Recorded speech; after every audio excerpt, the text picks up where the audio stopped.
Hello friends, welcome back to my YouTube channel कहानियों की दुनिया विद पूजा।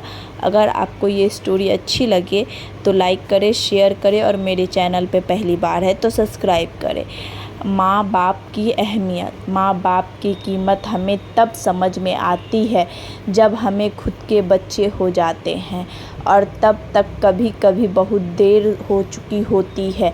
हमारे माँ बाप हमसे दूर हो चुके होते हैं या वो स्वर्ग सिधार चुके होते हैं। यह सच है कि हर व्यक्ति अपने बच्चों से निस्वार्थ प्रेम करता है, और इसलिए आपको सबसे अधिक प्यार करने वाला कोई उस दुनिया में है तो वो है आपके माता पिता ही है।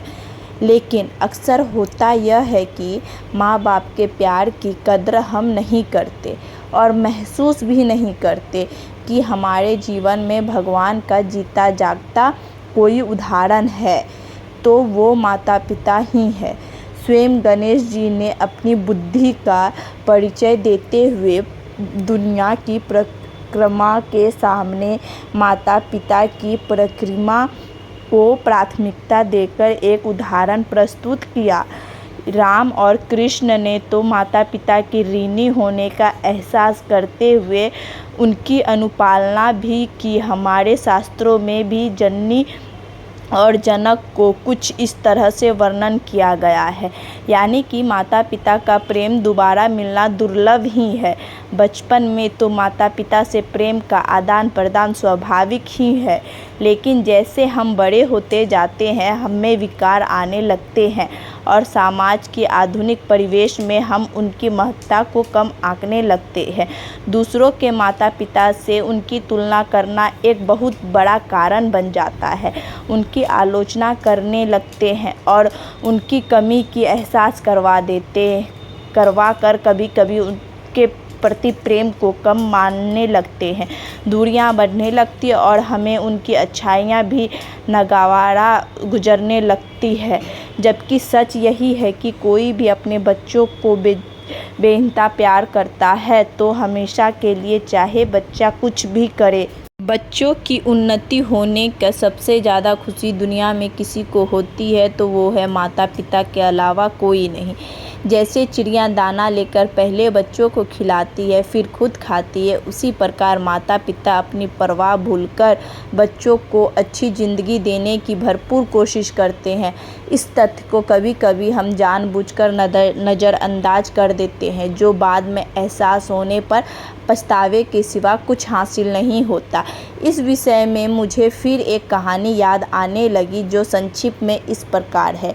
एक नई बहू अपनी ससुराल में देखती है कि उसकी सास अपनी सास को मिट्टी के बर्तन में ही खाने को देती है। सबसे अलग उसे एक अलग कमरे में रहने को देती है, जहाँ किसी से न बातचीत न आना जाना, बस रोज बचा खुचा खाना सकोड़े में भरकर दे देती, जिसे बुढ़िया खा पी कर गुजारा चलाती। नई बहू ने चुपचाप वो सकोड़े धो कर अपने कमरे में इकट्ठा करना चालू कर दिया।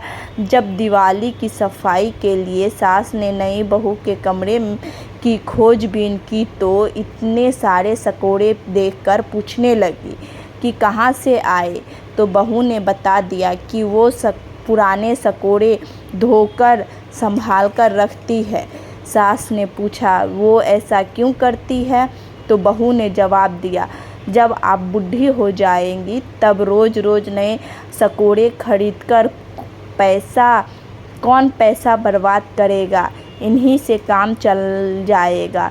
यह सुनते ही सास की आंखें खुल गई और उसने बूढ़ी सास से माफ़ी मांगी और अपना व्यवहार बदल दिया और अपनी बहू को लक्ष्मी मानने लगी। यह कहानी एक बहुत ही बड़ी सीख देने वाली है कि हमें अपने और अपने पति या पत्नी की माँ से कैसे बर्ताव रखना चाहिए। एक और लघु कथा कुछ इस प्रकार है। एक गांव में चलन था कि बूढ़े लोगों को दूर एक जगह जहां से वे वापस ना आ सके छोड़ दिया जाता था। जहाँ साधन के अभाव में बूढ़े कुछ दिन में मर जाते थे। एक बार एक बूढ़े को छोड़ने उसका बेटा साथ जा रहा था। उसने देखा कि पिता अपने हाथ में गेरू लिए थोड़ा थोड़ा गिराता जाता था। थोड़ी थोड़ी देर बाद बेटे ने पूछा, ऐसा क्यों कर रहे हो? तब वृद्ध ने कहा, रास्ता कठिन है, लौटते समय तुम भूल न जाओ, इसलिए लाल गेरू के निशान तुम्हें मदद करेगी। बेटा सोचने लगा कि जिंदगी की आखिरी समय भी पिता मेरी चिंता करते हैं और मैं उन्हें मरने के लिए छोड़ जाऊं, यह नहीं हो सकता। उसने प्रण किया कि मैं गांव की ऐसी परंपरा बदल डालूंगा। कितनी मर्मस्पर्श है कहानी जो हमें नानी दादी रात को सुनाया करती थी। अब टेलीविज़न के ज़माने में सारी बातें भूलते जा रहे हैं। आधुनिक एवं प्रगतिशील बनने के चक्कर में अपने ज़मीन से ही दूर होते जा रहे हैं। अक्सर एक बड़ा फ़र्क नज़र आने लगता है, खासकर शादी के बाद, जब हम नई दुनिया बसाने के साथ पुरानी दुनिया से तालमेल बिठाने में कई बार असमर्थ होते हैं और पहली दुनिया अपेक्षित करने लगते हैं। ऐसे में बहुत ज़रूरी होता है कि तालमेल बनाए रखने का, ताकि माँ बाप का भी ख्याल रहे, बीवी के साथ साथ उसके माँ बाप से सही रिश्ता कायम रहे। इस विषय में कहना आसान है, निभाना थोड़ा कठिन, पर यही तो ज़िंदगी है। अपेक्षित माता पिता की समस्या कोई नई नहीं है। पीढ़ी बदलते देर नहीं लगती, जल्दी ही बच्चे खुद माँ बाप बनने लगते हैं। ज़रूरत इस बात की है कि हम समय रहते ही इस बात को समझें, फिर पछताए होत क्या जब चिड़िया चुग गई खेत।